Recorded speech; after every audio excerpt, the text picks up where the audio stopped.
Welcome to Nostalgia Marcana. I'm your host, Doug Leaf. Each episode of this podcast, we will look back on the pop cultural ephemera that remains in our cultural zeitgeist today and try to understand why we remain enchanted all these years later. This week, we will be revisiting... Thank you for being a friend. Travel down the road and back again. Your heart is true. You're a pal and a confidant. And if you threw a party, invited everyone you knew, you would see the biggest gift would be from me, and the card attached would say thank you for being a friend. I'm in my 40s, and today we're talking about a show from the 80s involving a bunch of characters in their 60s. I thought of, when I was first getting into this topic, of the song When I'm 64 by the Beatles. Will you still need me? Will you still need me? And that song predates this show by 20 years. So this whole thought about what we're going to do with ourselves when we're older has always been part of our fabric and our kind of ongoing discussions with ourselves about aging and where we fit in. So I think today is a perfect day to talk about the Golden Girls. And I have a guest here to help me do that, someone who knows way more about the Golden Girls than I do. He's a pal and a confidant, my friend Ryan. Say hi, Ryan Merlo. Hey, Doug. How are you and everybody? I'm really excited to talk about this show. And I'm glad we have you here because I know you know a lot more. You probably have forgotten more about the Golden Girls than I've been able to cram into my head. Yeah, it's one of those shows that I need in background noise when I go to sleep, and I literally play because I know it so well. I know what's going to happen, and I know the dialogue, so it's a perfect background show when I'm falling asleep. Yeah, when I went back to it to watch a few episodes to get ready for this, I had kind of the same thought that this show is kind of like a warm blanket. Yes, absolutely. 100%.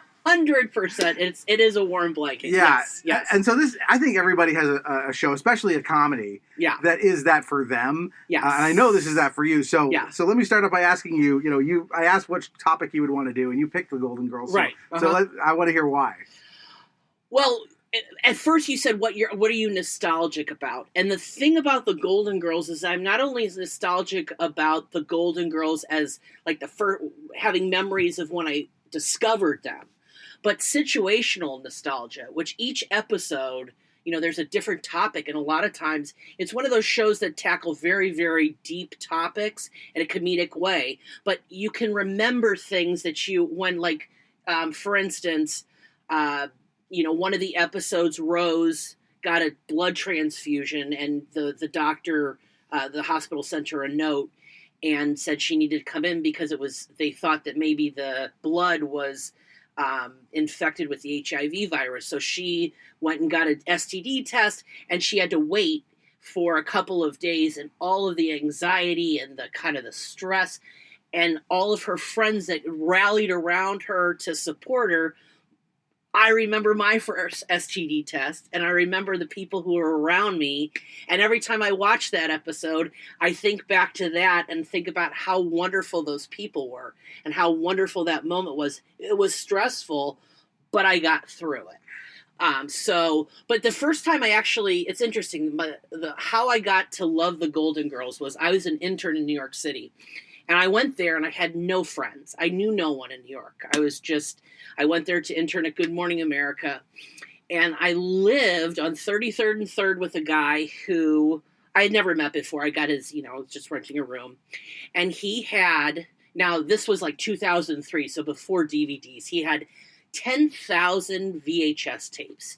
The man would record everything.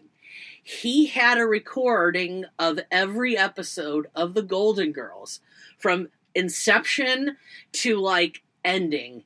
And so I was bored, and in the beginning, because I didn't know anybody or have many friends, so I started watching them because I had heard that the Golden Girls were kind of cool.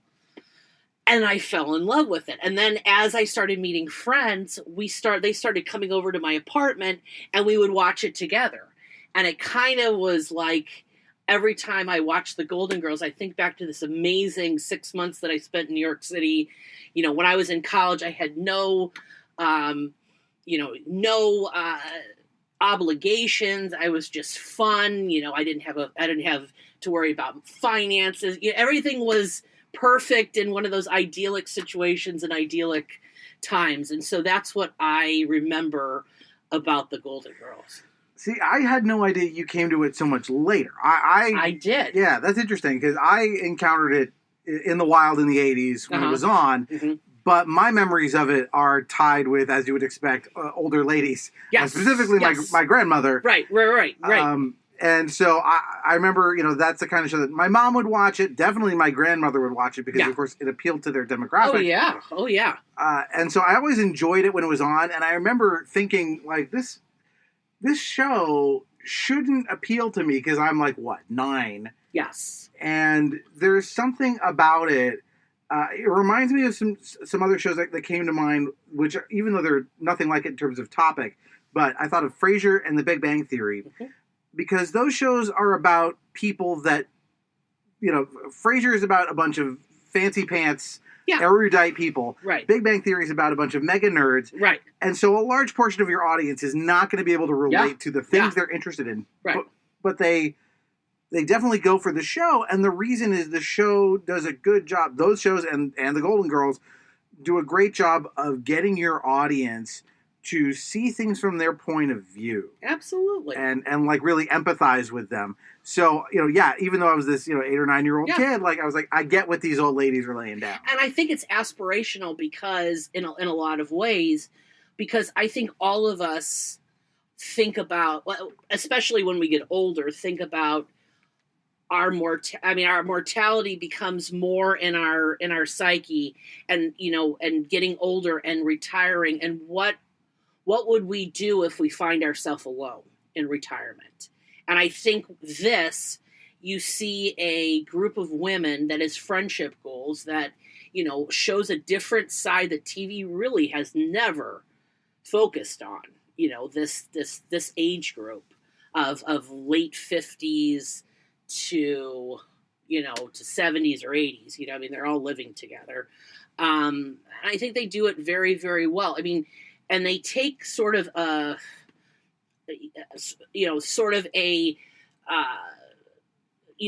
that you've seen a lot, which there's the 4 female leads, and you've got the Dreamer and Dorothy, who, other shows like, let's say, Sex and the City. It's a perfect example. You can see every character in Golden Girls can relate to every character in Sex and the City. As far as you got the Dreamer, who's Dorothy, and Sarah Jessica Parker's character. You've got all of these characters, and I think that it just comes from a different that you're not necessarily used to seeing.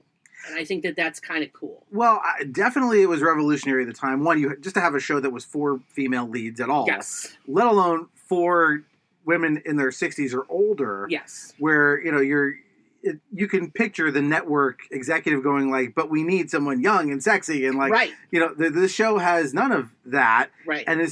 But what it does have is it says, but all of these women are still vital. Mm-hmm. And they have vitality at this age, and they still have wants and needs and desires. Right. And that really is the engine that drives the show, and it's so great because under the hood, it's like if you look at pick your favorite well-written sitcom of the era. Yeah. Even some of the stuff that led up to this, like say All in the Family or Maude, which had B. Arthur on it. Yeah, and Reuben McClanahan. Both of them were on it. Yeah. Yeah, if you look at the shows that and Mary Tyler Moore that had Betty White. Betty White. So yeah. Yeah, it's written the same way, in terms of the cadence, the way they tell jokes, the way they engineer plot structures with an A and a B.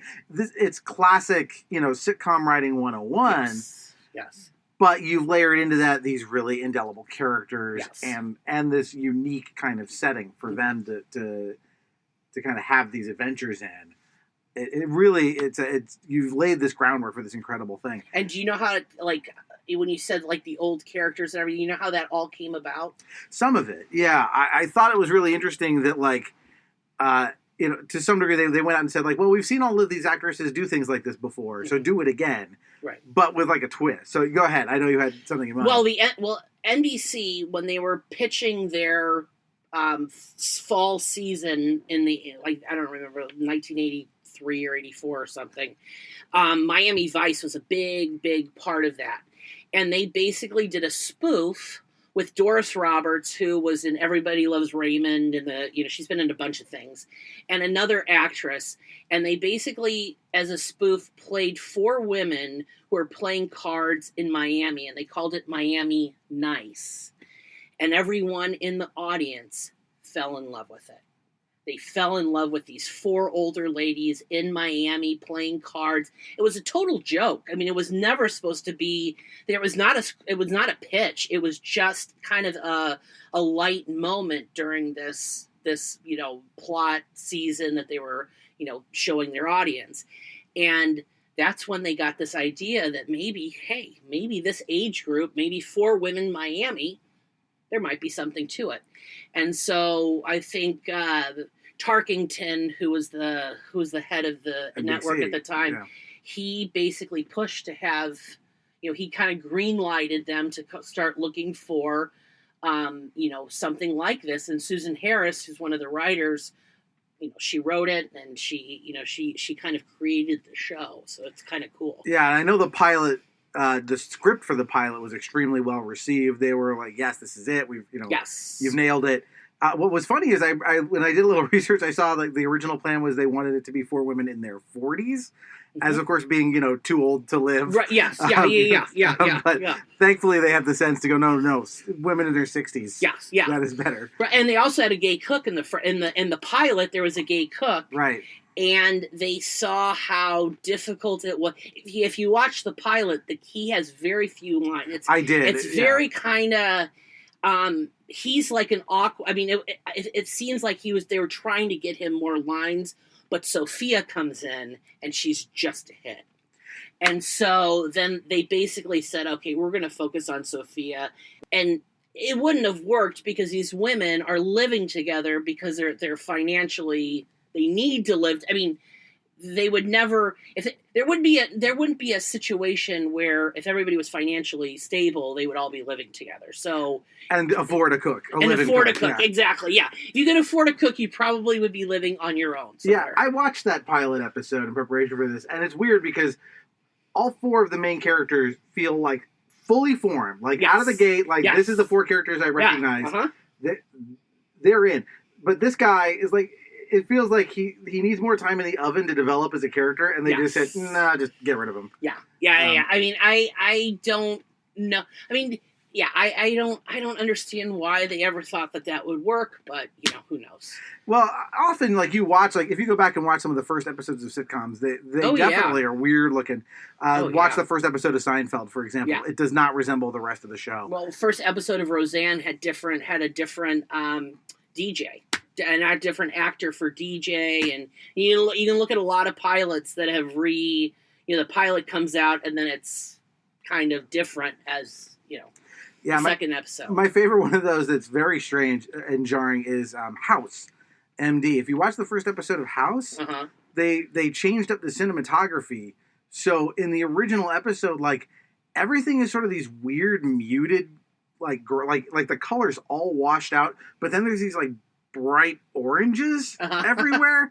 It's very hard to look at. It's really strange. Yes, and then they get it together. Then they're like, oh no, let's set it in reality where things look normal. Yeah. But getting into the characters themselves, I think this is a good place to kind of look at it. Do you have a favorite of the 4? I think I probably relate the most to Dorothy. I would say my favorite character, I think, is probably Sophia. But I think they're all integral to the. I mean, you can't have the Golden Girls and not have one of those, the 4. And in fact, when the Golden Girls ended, B. Arthur wanted out of her. She was pretty much done. She was worried. She didn't even want to start the Golden Girls because she felt she was being typecasted for Maude. So the fact that B. Arthur went 7 seasons was incredible enough. But then she said, I'm done. So then there was a spinoff called Golden Palace. And it only went for one season. They tried to put Cheech in as Dorothy. I mean, kind of in a way he was very Dorothy-esque, and it just never caught on. I mean, you needed all 4 characters, but yeah, I mean, I think my favorite's Sophia. She's great, you know. Yeah, I mean, they do give her so many funny lines. They quickly sussed out, like, okay, her thing is she's going to be the one that has no filter. Well, yeah, she had a stroke. Apparently, she had a stroke that, like, took out the part filter of her brain where it, like, filters. How much? $2. Get wild. Treat yourself. Give you $1.50. What does this look like, Baghdad? Get the hell out of here. Ma, that's no way to sell things. Hey, go to Neiman Marcus sometime. See if they treat you any better. Watch what you're grabbing. I got a specimen in there.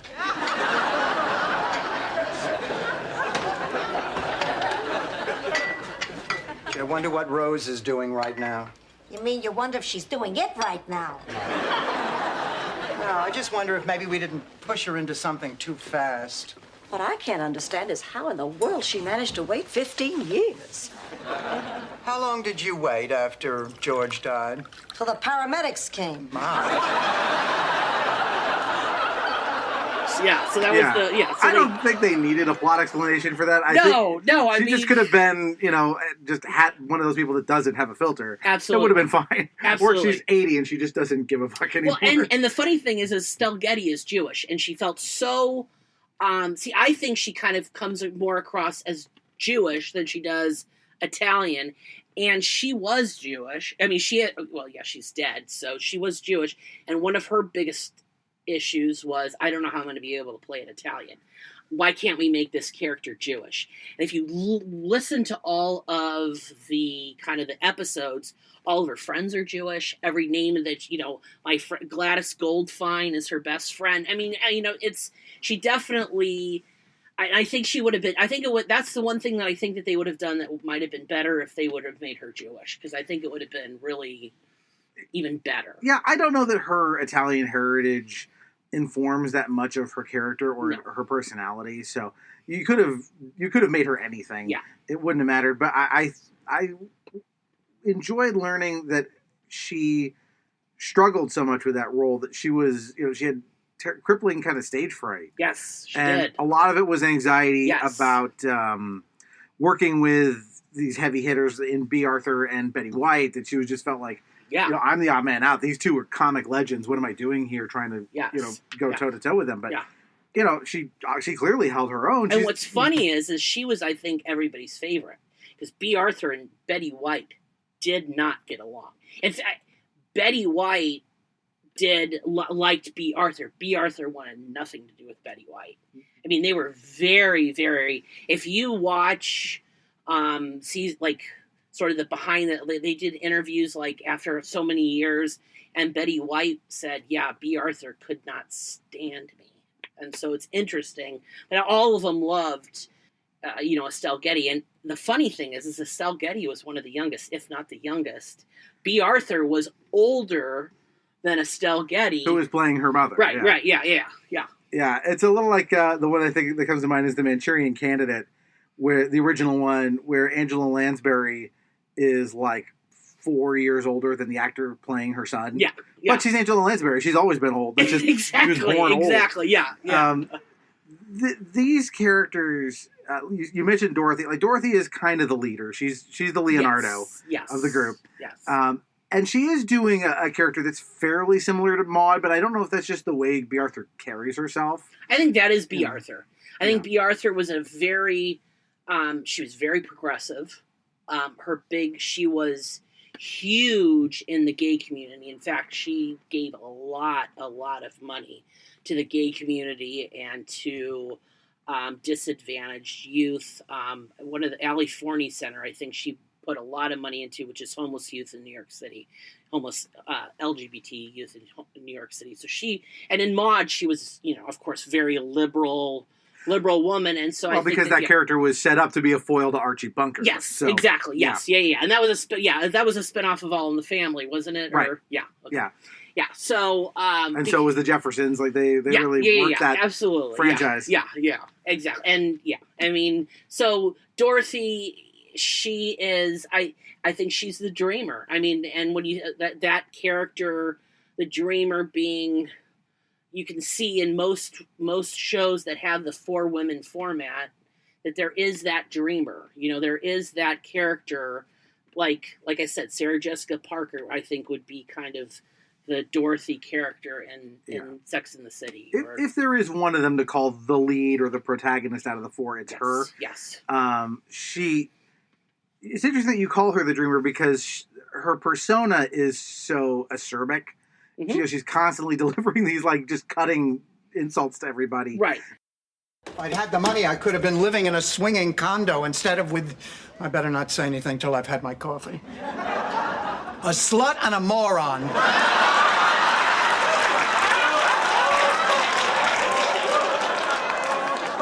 I'm sorry, it must be decaf. Oh, come on, Ma. That superstitious nonsense. Step on a crack, break your mother's back. It doesn't work. I know.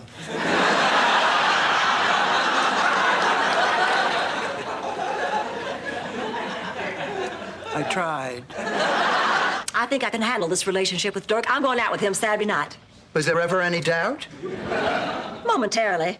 This is strictly off the record, but Dirk's nearly 5 years younger than I am. In what, Blanche? Dog years? What is it? I heard screams. What's happening? No, nothing. Everything's fine, Blanche. We never should have watched Psycho. For 25 years, I have avoided that picture. Even when Stan invited me to the Roxy instead of over to his mother's house for dinner. And it turned out that my instincts were right. Norman Bates is scarier than my mother-in-law. And a much better dresser. Oh, I never should have watched it either. It always upsets me, especially that shower scene. Oh. Well, it's the reason I prefer not to shower alone. Sure, Blanche. And Goldilocks and the Three Bears is why you prefer not to sleep alone. But I love when they drop that facade and you see it's all kind of a cover because she's very hurt. Even I watched the second episode after the pilot, and it's about her daughter's getting married. Oh yeah. And her crappy ex-husband is coming to be part of the wedding. Yes. And you see her for all of this kind of front she puts on about how tough she is, you can see she's really still just. This guy burned her 30 years ago, and she's still sore about it. Yes, yeah. This is not the life that she had signed up for, in the sense, but she's always looking kind of past, and you see parts of her where she lets down that wall, and she gets, she is she does think forward, and she thinks of better things. I think she constantly wants to find a man who is different than Stanley. I mean, throughout the season, she constantly goes on dates. And actually, the ending... The series finale, she gets married. Yeah, she gets married. And I think that she balances a lot. I think she has, she balances the fact that she has financial woes and her mother living with her. And I think that she always, tries to look for the best, to kind of, move on, She's not. I don't think she's content for where she's at. I think in terms of the kind of dramatic elements of the show, they make her kind of do the most heavy lifting, and maybe they put Rose in second for that. But with B. Arthur, yes, she has this just masterful comedic timing. She is, just this genius of an actress who's been around. She, did Mame on Broadway and all this stuff. But she was really, really good at all her chops at delivering these really funny lines and nailing the timing. When it comes time for the show to usually delve into something heavier, usually they put it on her shoulders to do it, and she obviously does it perfectly. Yeah. Do you have a favorite Dorothy moment from the series, or any particularly memorable one? I think Dorothy is sort of the voice of reason in so many different situations. I think she is definitely the most progressive of the 4. For instance, when Blanche's brother, comes out and says, I'm gay and this is my husband and everything. She's the one to say, it's okay, okay, let's, they're moving these women forward. And I like that. And that's kind of flows throughout the series. I think she is the voice of reason. I think she is the dreamer. I think she is the progressive voice of these four. And so I like that about her, and you can see that in more specifics in several episodes of her. Blanche's daughter goes and gets in vitro, gets in vitro. No, she gets artificially inseminated. Oh, okay. And Blanche has a huge problem with that. And at first Dorothy does, but then she talks to Blanche and says, Blanche, there are tons of single mothers, and they're doing just fine. When Rose is scared of being HIV positive, she says, Rose, HIV is not a bad person's disease. Which at the time... In the 80s, yeah. In the 80s, it was very much viewed there was a huge stigma to HIV and AIDS. And it was viewed as a bad person's disease, right? So I think she's saying that it's not. And she just is always... She was ahead of her time. I think B. Arthur was ahead of her time in the sense of how wonderfully accepting, wonderfully... she loved her. She pretty much loved everyone, and she didn't care about the color of your skin or your sexual orientation or anything like that. Her brother on the show was a cross-dresser, and he wore, and she was accepting of that. And, it's just, there's a lot of things that she was very accepting about that I really liked. They often put her on the forefront of who's going to do the act of kindness towards this other character. And it's usually her kind of swooping in and saying, all right, I'm the mother hen, I'm the substitute teacher, I'm going to protect you. Right. And actually, if you look at it, she's put down a lot. I mean, the other girls put Dorothy down constantly, not so much Rose, but Blanche and Sophia, every and that was one of the reasons why B. Arthur was like, I think I'm done. I think she was tired of being put, Dorothy constantly was put down about how she looked, about her dating life, about pretty much everything. She was constantly put down, and she constantly rose above that, and that was kind of cool. Yeah. Good time to maybe transition to one of the other characters we haven't touched on yet, which is, we haven't really talked a lot about Blanche. Mm-hmm. She's an interesting part of the equation. She is the horn dog of the group. Yes. I found out, I thought it was really interesting. So she had played a character who was kind of ditzy on an earlier show, which, oh gosh, I'm blanking on which show it was.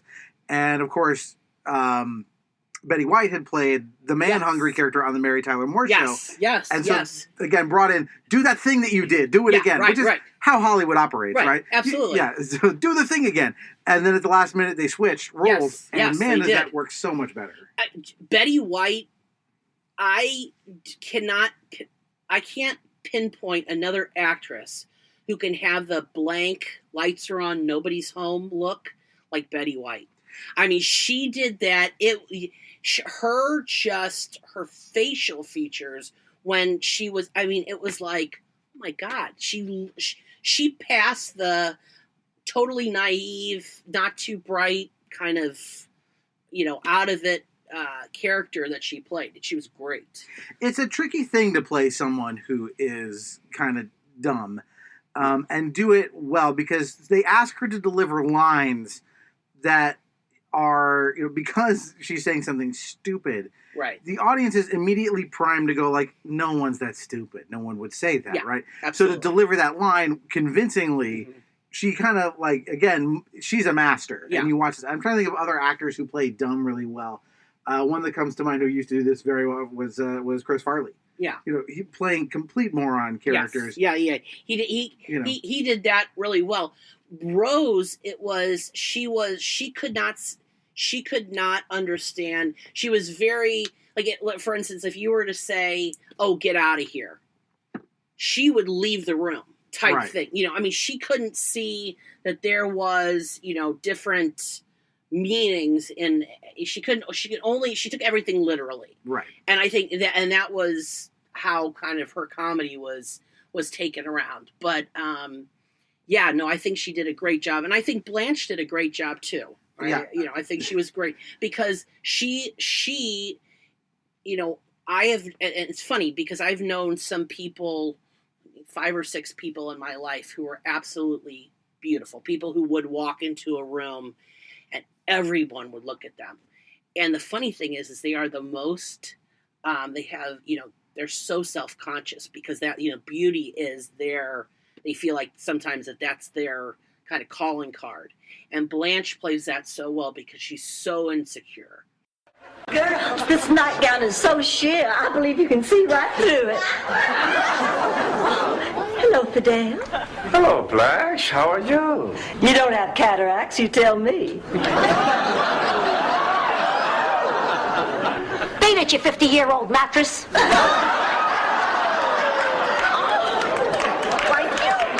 You miserable old... Blanche, you know the rules. When one of you is out with Fidel, the other one does not interfere. My apologies. Now, if you'll excuse me, I'm going to go take a long, hot, steamy bath with just enough water to barely cover my perky bosoms. You're only going to sit in an inch of water? And you can see it in so many of her interactions. She's this beautiful woman, but she is so insecure and has to be the top, has to be the number one person in the room.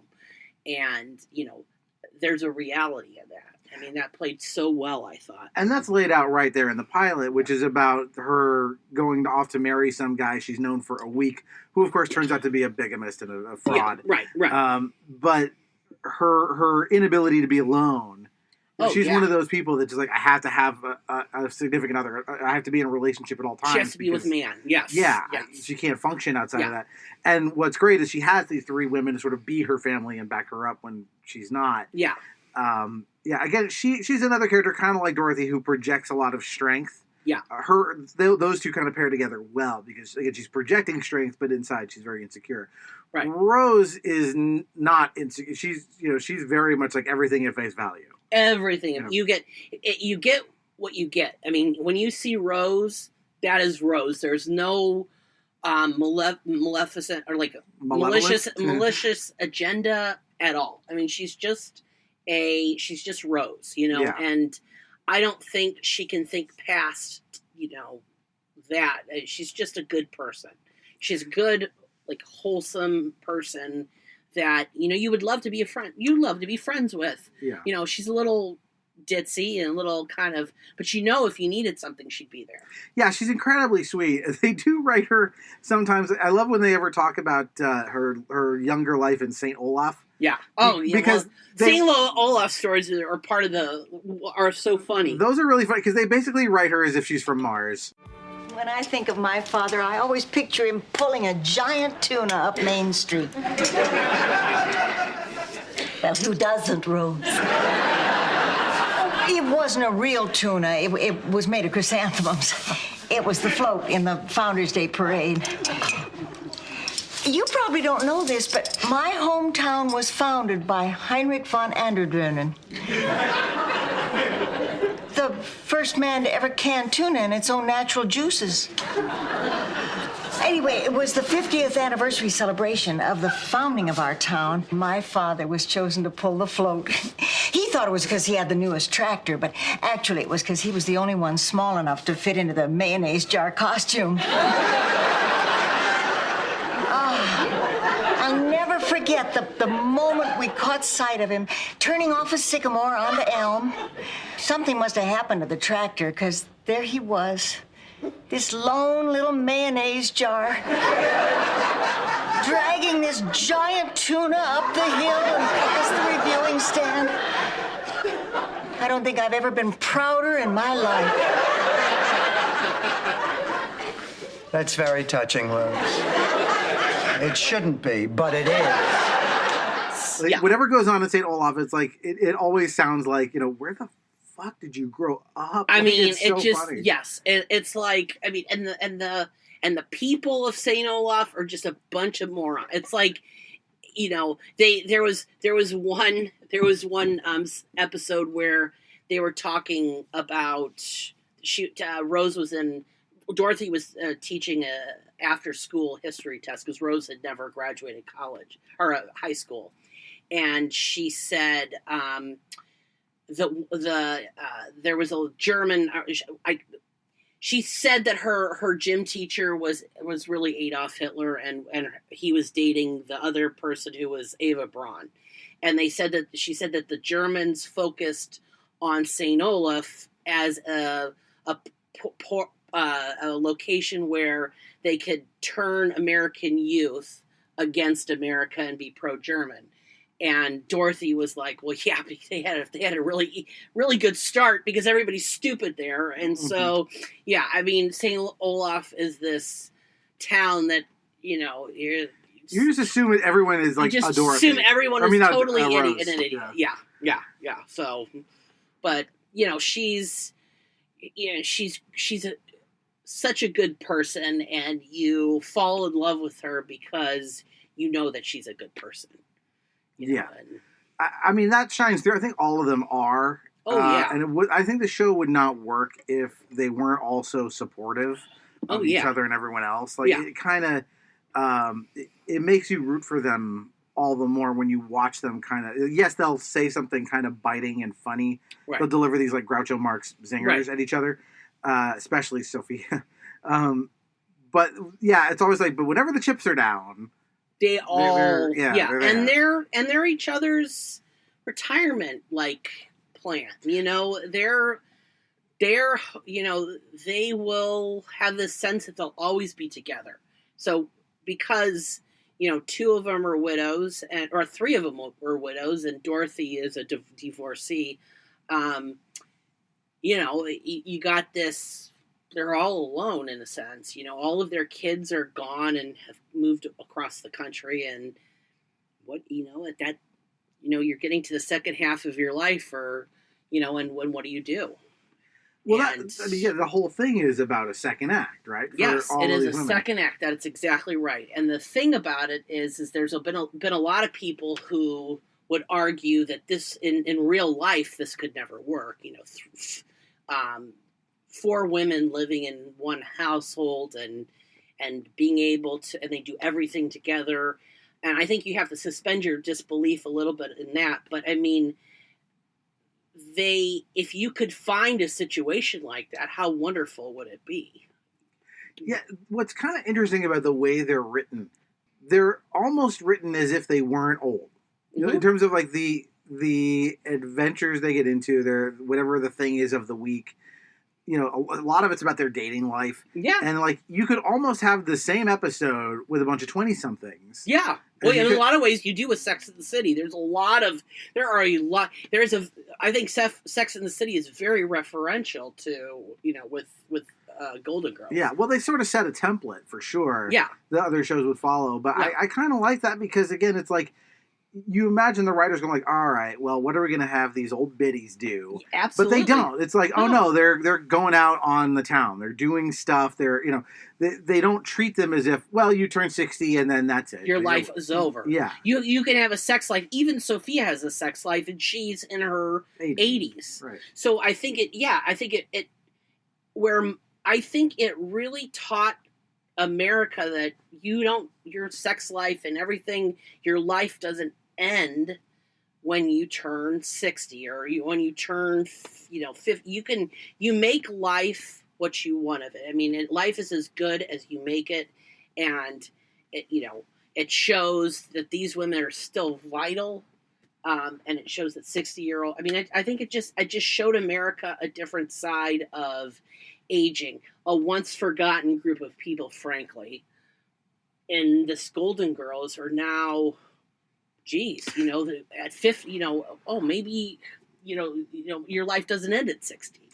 It's one of the few things, I can't think of too many movies or shows that focus on old people at all. First of all, No. they're generally not regarded at all. Right, You know, right, so right. To do like the last thing I can think of that came before this that was like about a collection of old people was Cocoon. Right. You know, That's like- That's Right? a little bit of different. Again, these people are all basically shuffling out the door, but then thankfully aliens come to make them young again. Exactly. But yeah, like you would think that since the Golden Girls, there would have been another show where it's like, let's do a show about or a movie about a bunch of old people and them feeling vital and young, and there haven't been too many good ones. I mean, there haven't been too many good ones. There have been ones like the book club. I think was with Diane. I mean, Diane Keaton seems to do that. She has a lot of movies like that where it's her and I don't know, Mary Steenburgen and Candace from what's her last name? I can't even remember. And Jane Fonda were in one. That was which you can point out exactly who they basically took Golden Girls and they took those 4 characters and they made them into this movie called. And Designing Women was another one, which there was four older women, and there's the bucket list, there's things like that. Yeah. But this is the only one. First of all, this is by far the most fun, and I think the most successful. Oh yeah. Both, I mean, commercially, but also I think because it presents these characters as so human. Yes.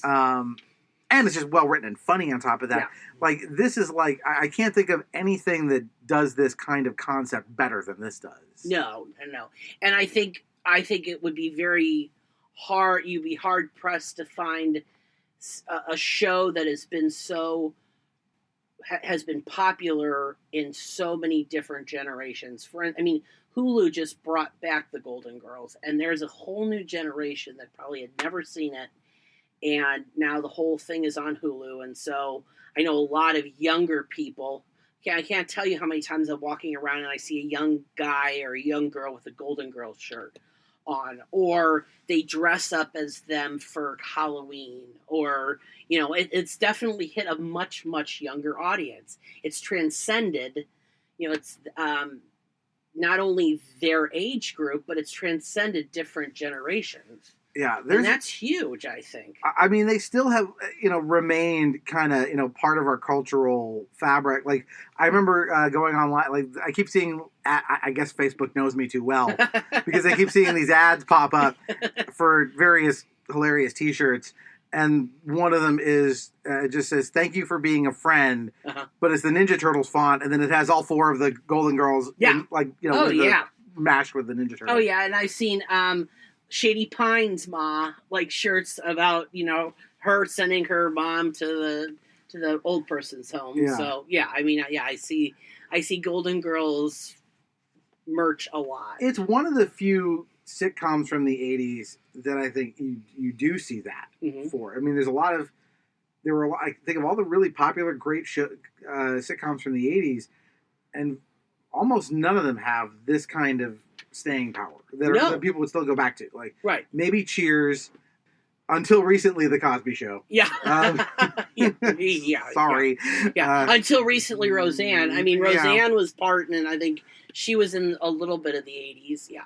Yeah, I mean, that shows, I mean, they did revive it without her, but you don't see people walking around with Roseanne shirts. You would see, like I said, you'd see this Golden Girls merch. Yeah. You see this love for them. Oh yeah. Because I think there's such a universal appeal about the show and the characters. Mm-hmm.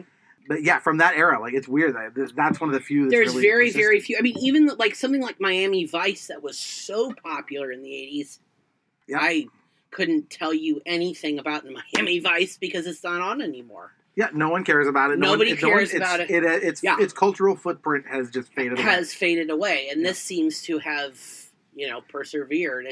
I would put it up with Friends and some of those Seinfeld, those sitcoms that are in syndication that have made a ton of money in syndication because they're still so relevant. There's something about them that's like, oh, let's do a binge watch of a comedy, right? We'll work our way through a show, right? And this is probably one of the ones that's farthest back in time. Yeah, that people would still want to do that for. Like I said, this one maybe Cheers, The Wonder Years, but The Wonder Years isn't. that's a dramedy too. Like, I mean, it's you its turn own on thing. TV Land, and sometimes during the day they're showing Golden Girls, or you know, you can if you go on your cable and you press menu, there are a lot of times that you're going to see the Golden Girls Right. still being played. You're not seeing Miami Vice, you're not seeing Dallas or Dynasty or whatever other, you know, major 80s. I don't know, Dr. Quinn Medicine Woman, or whatever else was during that time. Yeah. Well, I think it goes back to what you kind of said earlier about the show being a little bit ahead of its time. It was. Like, it feels of its time when you watch it, how it looks, the way it looks and sounds, the way a sitcom from the mid-'80s looks and sounds. But like you said, the kind of unusual nature of the premise and the heart in the show, and those times where they would take time out to do a more daring subject matter that, you know, maybe other shows wouldn't do. Mm-hmm. I'm sure that comes from the DNA, the fact that you have people left over from, like you said, Maude and All in the Family, because that's what those shows did. Those shows were at their best when they really pushed boundaries. You know, I mean, not to steer this into an All in the Family discussion, but, like, you know, there's that famous episode of All in the Family where Edith nearly gets raped. There's an episode of All in the Family. Obviously, they dealt with race all the time, constantly. You know, and there is that DNA is still in the Golden Girls as well. Like, they will do that, and I wonder if that's just literally the stars like B. Arthur saying, like, we need to talk about this thing. She did, as she absolutely did, and it was also the writers. So Susan Harris, one of the things that Susan Harris went through was. It was a disease called chronic fatigue syndrome. And at the time, really nobody knew about it. So there's 2 episodes where Dorothy deals with this. And she goes from doctor to doctor to doctor, and everybody's telling her there's nothing wrong, it's in your head. And then she finally finds a doctor who is like, yes, this is actually something. This is a real disease. And, you know, I think... and you have it, and then she feels so much better because now she knows what she has. Dr. Bud? Yes. You probably don't remember me, but you told me I wasn't sick. Do you remember? You told me I was just getting old. I'm sorry, I really don't... Remember, maybe you're getting old. That's a little joke. Well, I tell you, Dr. Bud, I really am sick. I have chronic fatigue syndrome. That is a real illness. You can check with the Center for Disease Control. Oh, well, I'm sorry about that. Well, I'm glad. At least I know I have something. I'm sure. Well, nice seeing you. Not so fast. There are some things I have to say. There are a lot of things that I have to say. Words can't express what I have to say. What I went through, what you put me through. I can't do this in a restaurant. Good. But I will. Louis, who is this person? Look, miss. Sit. I sat for you long enough. Dr. Bud, I came to you sick and scared, and you dismissed me. You didn't have the answer, and instead of saying, I'm sorry, I don't know what's wrong with you, you made me feel crazy, like I had made it all up. You dismissed me. You made me feel like a child, a fool, a neurotic who was wasting your precious time. Is that your caring profession? Is that healing? No one deserves that kind of treatment, Dr. Bud. No one. I suspect had I been a man, I might have been taken a little bit more seriously and not told to go to a hairdresser. Look, I am not going to sit here anymore. Shut up, Louis.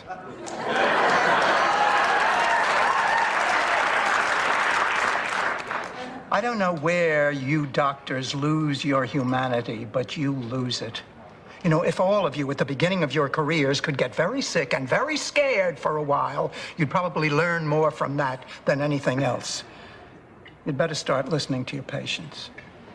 They need to be heard. They need caring. They need compassion. They need attending to. You know, someday, Dr. Bud, you're going to be on the other side of the table. And as angry as I am, and as angry as I always will be, I still wish you a better doctor than you were to me.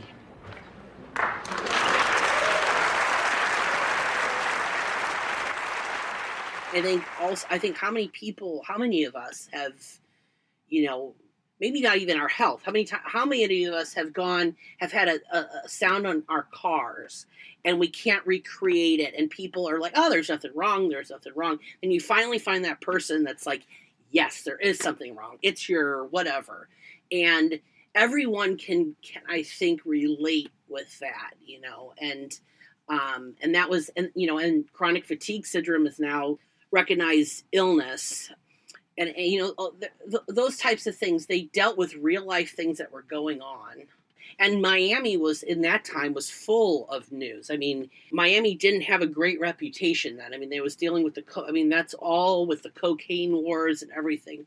Miami was filled with violence, and I think this being in Miami kind of showed a different side of Miami, which kind of helped. But yeah, I think they dealt with a lot of things that were going through their lives at the time, and they made it into a theatrical and funny way.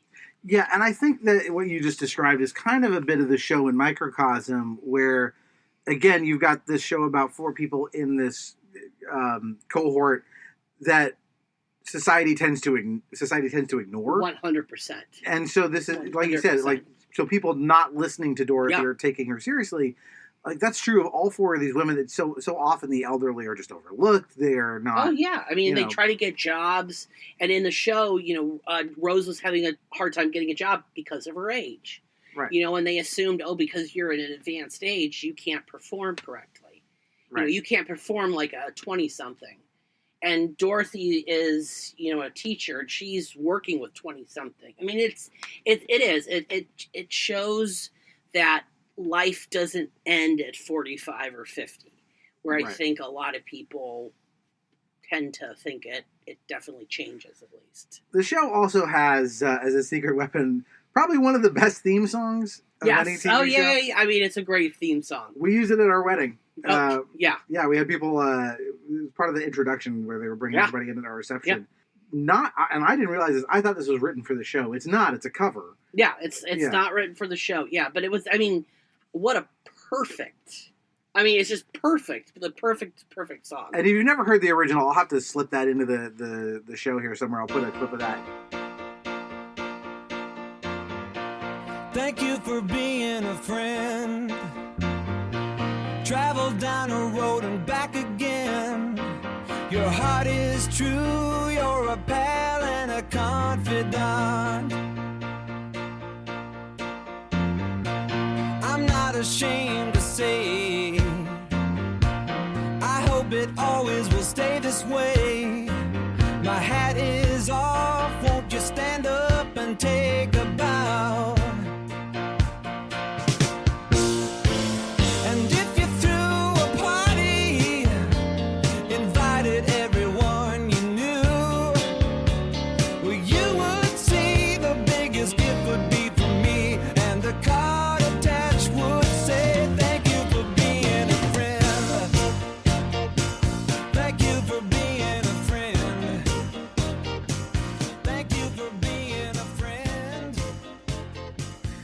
By Andrew Gold is his name. One of these forgotten singer-songwriters of the 70s. But he churned out this nugget. Yeah. And it's really fun. I would put this up against really any of the great TV theme songs. In fact, that's kind of a lost art. There's very few sitcoms that even have a theme anymore. Yeah. Let alone a song with actual lyrics. Right. I mean, I'm trying to think of some others that are like, I mean, again, the Friends one is probably an all-timer. I think that's probably the number one by the Rembrandts. I think that's got to be up there. And I think Gilligan's Island that was the other one I thought of. Has to be like the up there. Too. Yeah, the Brady Bunch. I mean, Gilligan's Island obviously was written directly for Gilligan's Island. It would be weird if it wasn't. I mean, it would be really, really weird. Exactly. So, yeah, but you're right. New shows they might have like a instrumental. They have a sting, maybe. Yeah, but it's nothing like that. No, I mean there are a few shows recently I can think of that have interesting introductions or theme music. Like Game of Thrones comes to mind. It's mostly visual now. There's no lyrics to that. There's no lyrics at all, and I don't know if that's a royalty issue or I don't know what the reasoning is. I don't know if they. I think people probably just think it's old fashioned at this point to have a 45-second song play while they show you the credits. Yeah, and I would challenge. I would challenge that. I would think it's really fun to have a hooky, memorable song. The last sitcom I can think of that did it was Big Bang Theory, and that show's getting pretty old now. That's, but even that theme song it's about 17 seconds long, or something. Right. But I can't think of any others. No. The only thing I can think of now are commercials like car dealerships that have like these jingles and stuff like that have kind of. But I think a song is, because music is so I don't know, I think it works well, but there's something about a TV show that there's a little bit of a ritual involved, especially back then when you couldn't just binge it. You would have to wait. It's Thursday night at 9:30. It's on. Right. And you would hear that song. So again, it was like a part of the ritual, like just with any religious ceremony or something. You're repeating this thing. Well, I remember. I mean, when I was a little boy, I loved Three's Company, and they've got another great theme song. Come and knock on my door. Yeah. So I know, and I think when you hear it, it automatically makes you think of Three's Company. Yeah, although none of them will beat the best TV theme song, which is the one for Lost. I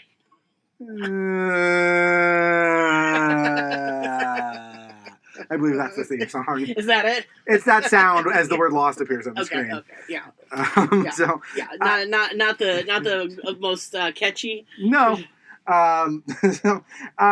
Before we kind of wrap this up, any kind of closing thoughts on the Golden Girls? I think that they've done so many things well, and they were so ahead of their time. I think that, for a show to have fans that are, in their 80s all the way to fans who are in their teens is and has stand the test of time, I think is almost, is not common these days, and I just think it's a great show. And I think, the subject matter and the class in which they deal with their problems is so wonderful. And I love shows that take really difficult topics like, things that the cultural things at that time that are going on, and are able to make them funny and make light of them, but do address them. And that's kind of what the Golden Girls does. I think you're right. And I think the Golden Girls has the staying power it has because there aren't a lot of works of fiction that kind of make you look at mortality head on. Yeah, absolutely. And it's something it's always there in the back of your mind. Yes, that's a good point. Yeah. And I think when works of fiction play on that in an effective way, it really resonates. Like I did an episode of this show on The Fly, which is metaphorically about the same thing. Yeah. Obviously, it's a very different genre. It's horror. Yeah, right. But it's that movie, after you watch it, will stay with you, not just because it's gross, but because it is hitting you over the head with you're going to decay and die someday. Yes. This is the best you can hope for. Absolutely. Yeah. And that's horror.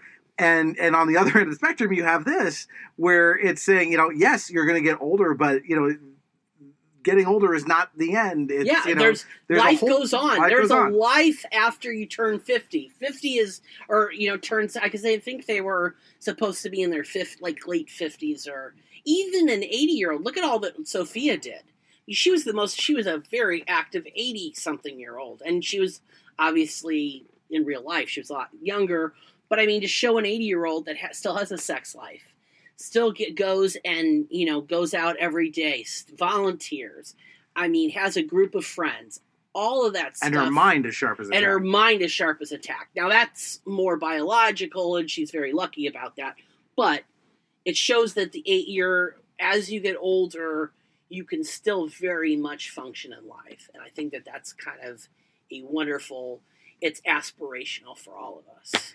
Cool. Well, I think that's a great place to end this. Ryan, thank you for being a friend and coming on. Oh yeah, anytime. Was, I can do we can figure out another one, and I'm always here. Yeah, absolutely. This was a treat. I do need to do a little quick admin here. So if you like the show, you know what to do because you've heard a podcast before. Go wherever you found it, subscribe and rate it highly, and tell everybody you know. And also, I should plug the next week's episode, which is going to be we're turning away from the 80s after spending some time there. We're going to the 90s, and it's time to bust out our flannel because we're going to talk about grunge. And that will be a good time. I have a buddy coming on that who's very, very knowledgeable about music, and he can fill in all the gaps about the musical details that I cannot, other than saying, like, yeah, man, Nirvana was cool. So look forward to that. And that will be one more entry in the Nostalgium Arcanum. Well, Yeah. I guess this is it. right. Listen, Dorothy, you don't have to say anything. I mean, what can you say about 7 years of fights and laughter, secrets, cheesecake? yeah, just that it's been very, it's been an experience that I'll always keep very close to my heart. And that these are memories that I'll wrap myself in when the world gets cold and I forget that there are people who are warm and loving and... We love you, too. I'll miss you. You will always be a part of us. Your friendship was something I never expected at this point in my life, and I could never have asked for a better surprise. That's how we feel, too. I have to go. Dorothy, is this goodbye?